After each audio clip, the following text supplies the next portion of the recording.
In the last video, we discussed how we can estimate the variance in a trait that is due to genetic variation by taking the total observed phenotypic variance and subtracting away from it the variance that was due to the environment, right? And remember, that was a value that we had to estimate using an inbred strain. What proportion of this total phenotypic variance is due to this genetic variation, right? This proportion of sigma g squared over sigma p squared we call h squared, or the broad sense heritability.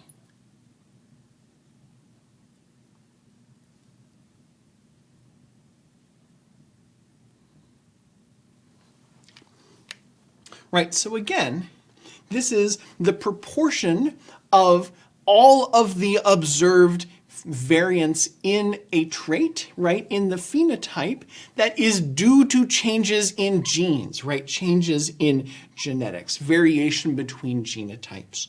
And where does this genotypic variation come from? Well, there are actually three sources of it. And so remember that the kinds of traits that we're considering are complex traits, right? They're impacted by many genes. And so these kinds of impacts can have three forms. The first form is additive, right? And so if a particular allele produces an incremental effect on a trait, and lots of alleles produce, when you add them together, lots of incremental effects, we call this additive. Can't spell for anything. Right? Additive variance. And we denote it sigma a squared. Another source of this variance is when a dominant allele affects a trait, but it hides the effect of a recessive allele. Right? And so this is effects due to dominance relationships, and we write this sigma d squared. And the final way that all of these genes could interact is some sort of epistasis.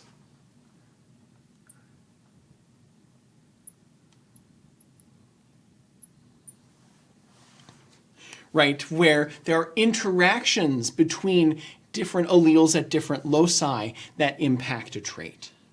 And so we can say that the total variance in the population due to genetic factors is the sum of these three contributions, right? Additive alleles, dominance interactions between dominant and recessive alleles, and epistatic interactions between alleles at different loci.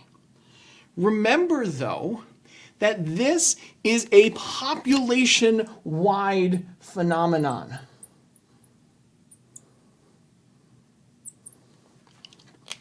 It's the variation that we measure when we look at a bunch of genetically heterogeneous individuals.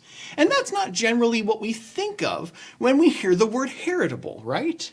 Heritable means something that is passed from parents to children, what we call narrow sense heritability, or little h squared.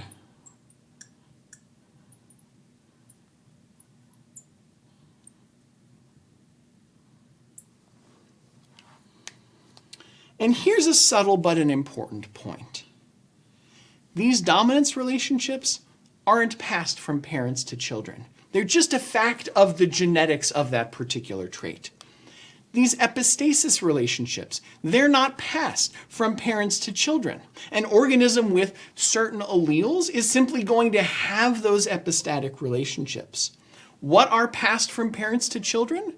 Alleles of genes are passed from parents to children. And so we define this narrow sense heritability as the proportion of the total phenotypic variance, right, that is due only to this additive variance.